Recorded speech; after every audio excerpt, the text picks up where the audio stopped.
Alors dans cette vidéo, je vais vous montrer comment résoudre certains exercices types concernant la théorie de la gravitation universelle.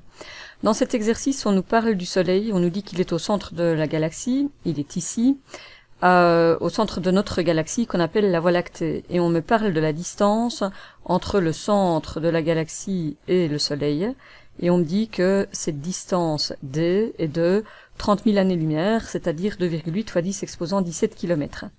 Par ailleurs, on me donne la vitesse du Soleil sur son orbite, et donc, si j'imagine que le Soleil tourne comme ceci, on parle finalement de ce vecteur vitesse ci. Et on me donne la grandeur de ce vecteur vitesse, 250 km par seconde. Donc si je mets les données, je sais que la distance entre le centre de la galaxie et le Soleil est de 2,8 fois 10 exposant 17 km, c'est-à-dire 1000 fois plus si j'exprime la distance en mètres, et on me dit que la vitesse du Soleil est de 250 km, c'est-à-dire 250 000 mètres par seconde, ou encore, si je veux l'exprimer en puissance de 10, 2,5 fois 10 exposant 5 mètres par seconde. Alors ça, ce sont les données. Que me demande-t-on? D'abord, on me demande de déterminer la période du mouvement du Soleil. Donc la période, on parle bien entendu de la période de révolution, c'est-à-dire que le Soleil va effectuer le tour de la galaxie en un certain temps, et on me demande en combien de temps. Or, si on me donne la vitesse et qu'on me donne la distance entre le centre du mouvement et le Soleil, cette distance, c'est aussi le rayon orbital du Soleil autour de la galaxie.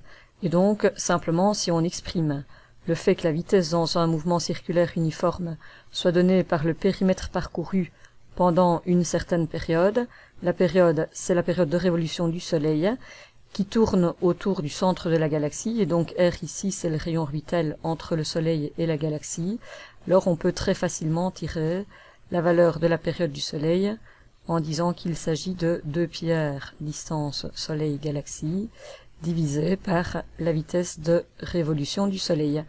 Si on remplace donc cette distance qui est le rayon orbital entre le Soleil et la galaxie en mètres et que l'on divise cette valeur par la vitesse exprimée en mètres par seconde, on aura alors une période de révolution exprimée en secondes.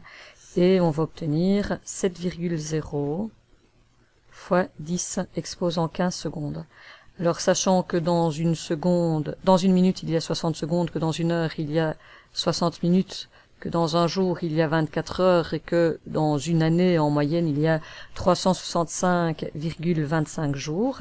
Alors, en divisant cette valeur par 3600, par 24 et par 365,25, on obtient la période de révolution en années terrestres, ce qui nous donne 223 millions d'années.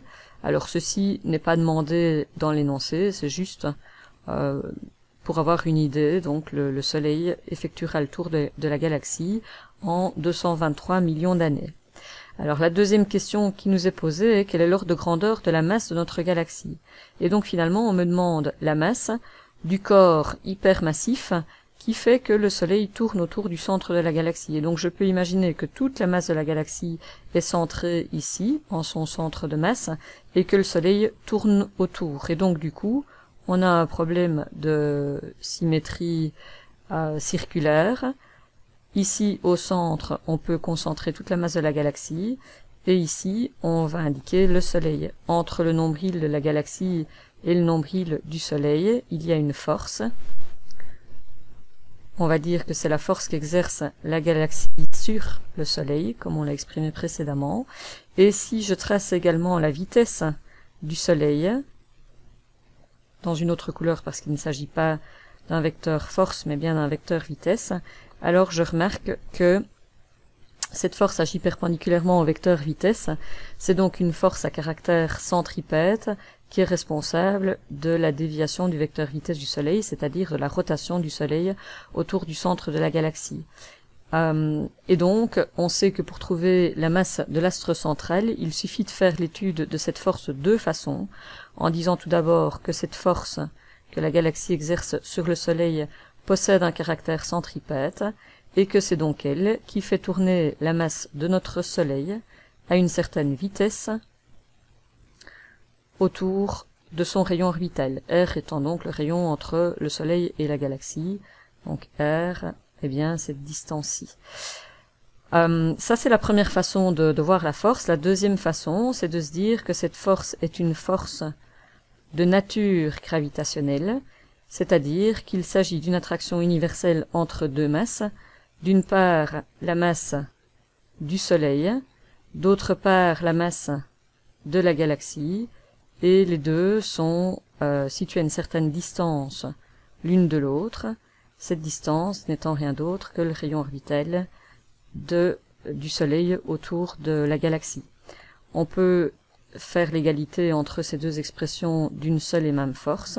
On aura donc la masse du Soleil fois la vitesse du Soleil élevée au carré divisée par son rayon orbital autour du centre de la galaxie, égale la constante de gravitation universelle fois la masse du Soleil fois la masse de la galaxie divisée par cette distance élevée au carré. On peut donc faire certaines simplifications. On peut multiplier par r à gauche et à droite, on peut diviser par la masse du Soleil à gauche et à droite. Et on se retrouve avec cette expression qui fait intervenir la vitesse du Soleil qui est connue, la constante de gravitation universelle qui est connue, la masse de la galaxie c'est notre inconnu, et le rayon orbital du Soleil autour du centre de la galaxie qui est connu. Et donc on en déduit que la masse de la galaxie est donnée par la vitesse du Soleil élevée au carré fois le rayon orbital divisé par la constante de gravitation universelle. Je vous rappelle que dans cette constante de gravitation universelle, il y a des newtons, que dans les newtons, il y a des secondes, et que donc on est obligé d'exprimer cette vitesse en mètres par seconde, et d'exprimer le rayon en mètres, puisque dans les newtons, il y a des mètres également. Si vous faites l'application numérique de cette formule, vous allez trouver comme masse de la galaxie une valeur de 2,6 fois 10 exposant 41 kg, et l'exercice est terminé. Un deuxième exercice. On souhaite placer un satellite marsostationnaire en référence à ce qu'on pourrait appeler un satellite, à ce que l'on appelle, un satellite géostationnaire. Géostationnaire, c'est stationnaire par rapport à la Terre. Marsostationnaire, c'est donc stationnaire par rapport à Mars, autour de Mars. Autrement dit, on va prendre un satellite qui va venir tourner autour de Mars, et il faut que ce satellite observe toujours le même point de Mars. Autrement dit, il faut que le satellite fasse le tour de Mars pendant le temps que Mars effectue une rotation sur elle-même. Le temps de rotation de Mars sur elle-même, c'est ce qu'on appelle sa période de rotation sidérale. On la connaît, elle est donnée dans l'énoncé, et il faut que cette période de rotation sidérale soit égale à la période de révolution du satellite autour de Mars. Donc il faudra que la période de révolution du satellite ici soit de 24,62 heures. On peut exprimer cette période en secondes, comme ça ce sera déjà fait. En multipliant par 3600, on obtient le nombre exact de secondes de la période de révolution du satellite autour de Mars. Donc pour préparer une mission, ça n'a pas d'importance. On me demande de calculer l'altitude du satellite. Alors si le satellite est ici, son altitude, c'est ceci. C'est donc ceci qui est inconnu, c'est la distance entre le satellite et la surface de la planète. Tandis que si je prends le centre de la planète jusqu'à sa surface, ça c'est le rayon de la planète Mars.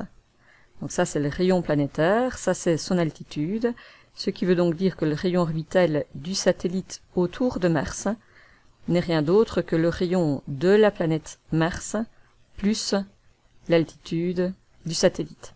Puisqu'on cherche ceci, il nous faudra donc trouver le rayon orbital. On doit trouver le rayon orbital à partir d'une donnée qui est la période de révolution.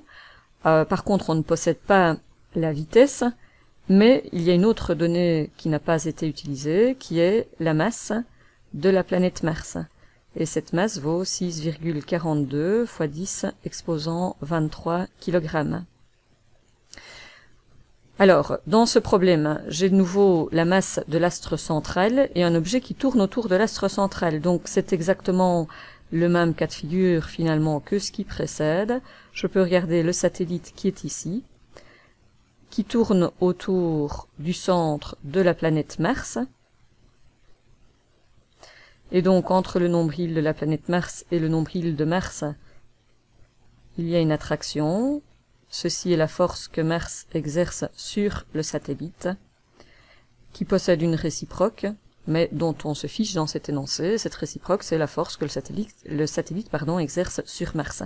Celle qui m'intéresse, c'est celle-ci. Comme d'habitude, je vais dessiner la vitesse du satellite. Imaginons qu'il tourne dans ce sens-ci. Ceci, c'est la vitesse du satellite. On remarque alors que la force que Mars exerce sur le satellite agit de façon radiale, c'est-à-dire perpendiculaire le long du rayon, perpendiculaire au vecteur vitesse, et que donc, cette force que la planète Mars fait agir sur le satellite est une force à caractère centripète qui sera responsable du mouvement circulaire du satellite à une certaine vitesse autour de son rayon orbital, r étant le rayon orbital, c'est-à-dire la distance entre le nombril de Mars et le nombril du satellite. Par ailleurs, on sait que la force que Mars exerce sur le satellite est une force d'origine gravitationnelle, qui s'écrit donc la constante de gravitation fois la première masse, la masse du satellite, fois la seconde masse, la masse de Mars, divisé par la distance qui sépare ces deux masses. Ces deux masses sont bien distantes du rayon orbital, donc divisé par la distance élevée au carré. Ces deux expressions peuvent être égalées puisque on parle exactement de la même force, sauf qu'on regarde son caractère d'une part et sa nature d'autre part. Et donc, en disant que ceci est égal à ceci, on pourra simplifier la masse du satellite, on pourra simplifier R. Alors si je mets tout le détail, on a donc ceci, fois la vitesse du satellite au carré divisé par R, égale la constante de gravitation universelle, la masse du satellite, fois la masse de la planète Mars, divisé par la distance qui les sépare élevée au carré, et la distance n'est autre que le rayon orbital de Mars autour du satellite autour de Mars. On peut simplifier la masse du satellite, on peut simplifier un rayon, et on se retrouve avec cette expression-ci. Alors attention, moi ce que je cherche à déterminer, c'est le rayon orbital. Il me faut le rayon orbital, je connais G, je connais la masse de Mars, mais je ne connais pas la vitesse du satellite. Or, je sais que comme le satellite est en mouvement circulaire, sa vitesse est donnée par le périmètre, avec R qui est bien le rayon orbital, divisé par la période de révolution du satellite autour de Mars. Or, je ne connais pas le rayon orbital, donc je n'ai pas accès à la vitesse. Donc je ne connais pas ceci, et je ne connais pas ceci. Mais je ne connais pas ceci parce que je ne connais pas le rayon. Et donc du coup, au lieu de laisser la vitesse du satellite, je vais remplacer la vitesse du satellite par son expression. La vitesse du satellite au carré, ce sera donc 4 pi carré, r carré, t carré. Et donc on se retrouve avec 4 pi carré, r carré sur t carré, c'est-à-dire v carré, qui est le seul terme ici dans le membre de gauche, égale le membre de droite, la constante, fois la masse de la planète Mars, divisé par le rayon orbital. On sait que l'on recherche le rayon orbital, on fait un produit en croix, 4 pi carré r cube, 4 pi carré r cube puisque c'est r carré fois r, égale t carré fois la constante de gravitation universelle fois la masse de Mars. Je recherche r. R cube est donc égal à la constante de gravitation universelle fois t carré fois la masse de la planète Mars divisé par 4 pi carré. Et si moi je ne souhaite pas déterminer r cube, mais que je veux simplement r, il faut alors prendre ici la racine cubique. G vaut aussi 67,10 exposant moins 11 newton mètre carré par kilogramme carré. T vaut 88 632 secondes. Attention, n'oubliez pas d'appliquer le carré. La masse de Mars vaut 6,42 10 exposant 23. Si vous faites cette application numérique, vous allez trouver comme valeur de R 1,7 fois 10 exposant 7 mètres, c'est-à-dire au final 17 000 kilomètres. Voilà pour cet énoncé. Ah non, je n'ai pas tout à fait terminé, attention. Ici j'ai le rayon orbital. Ce qui était demandé, c'était l'altitude du satellite.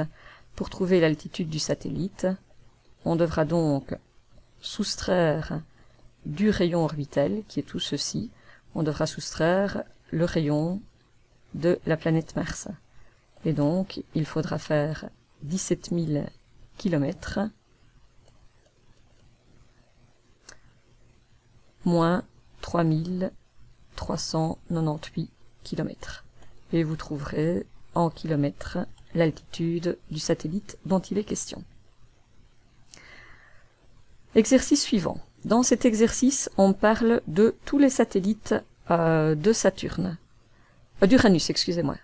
Uranus est cette planète et elle possède au moins 5 satellites qui sont répertoriés ici.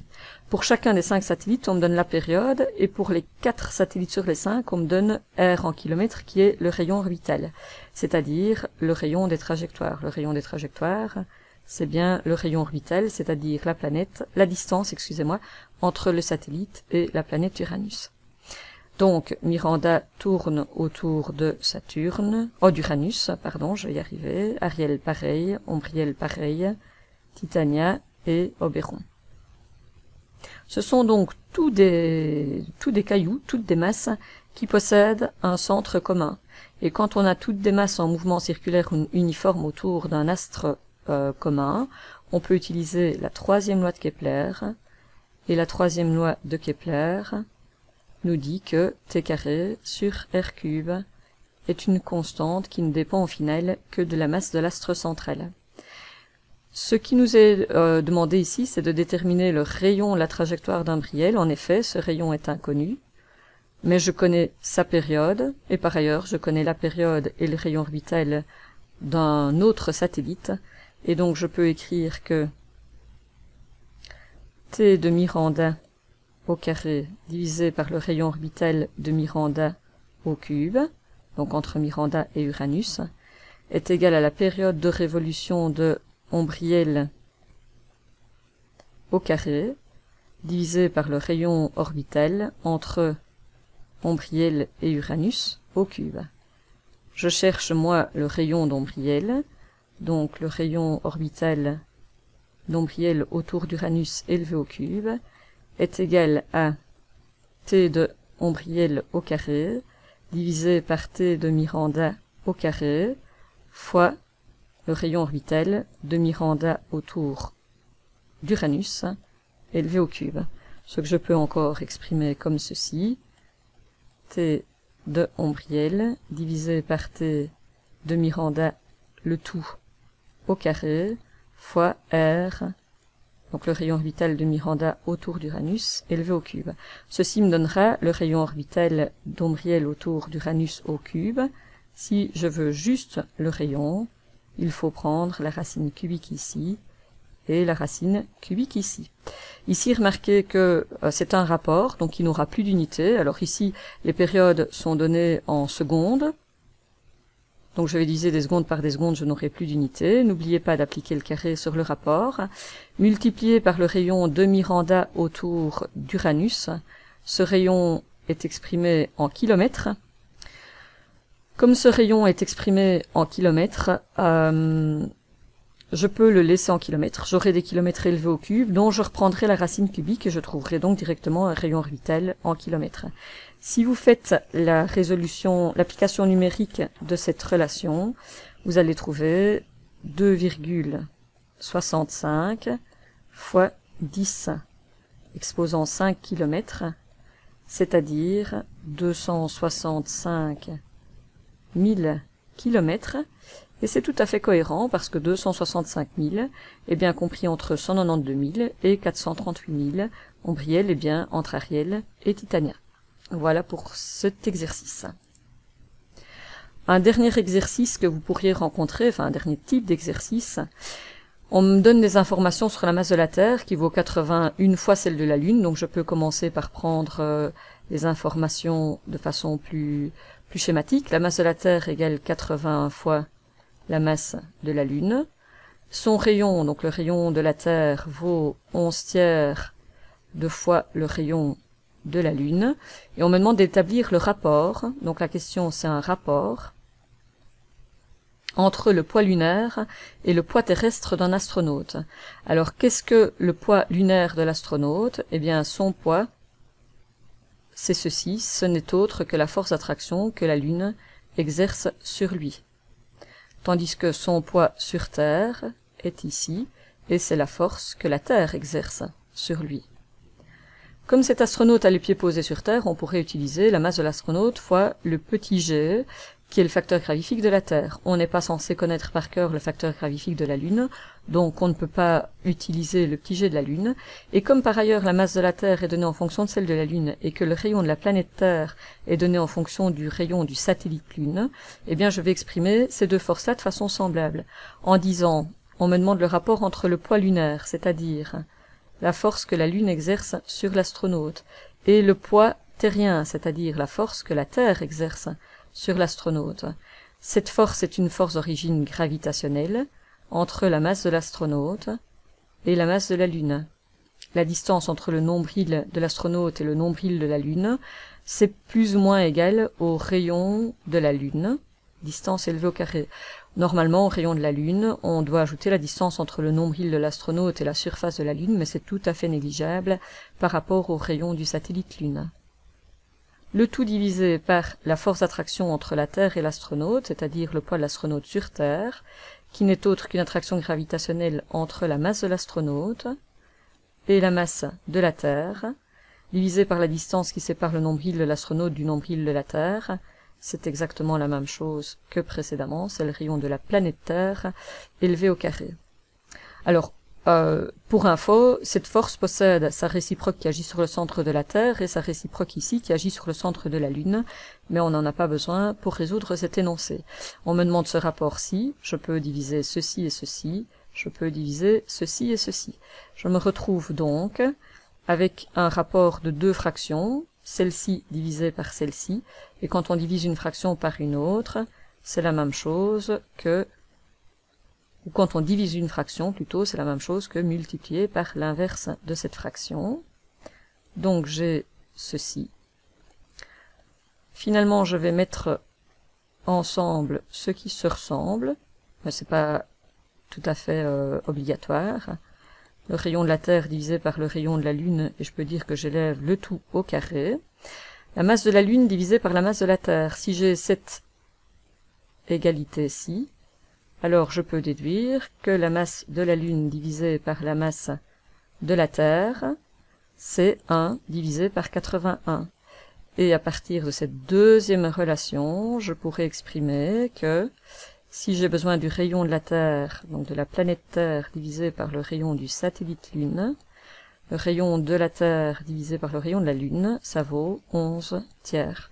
Et donc l'application numérique est assez simple. 1,80 fois 11 tiers, attention, n'oubliez pas de l'élever au carré, et vous allez trouver 0,16. Alors 0,16 quoi? Bien 0,16 rien du tout, on divise kg par 10 kg, et des mètres par des mètres. Donc 0,16 est un rapport. 0,16 c'est aussi l'inverse de 6, ce qui veut donc dire que l'astronaute pèse 6 fois moins lourd sur la Lune que sur la Terre.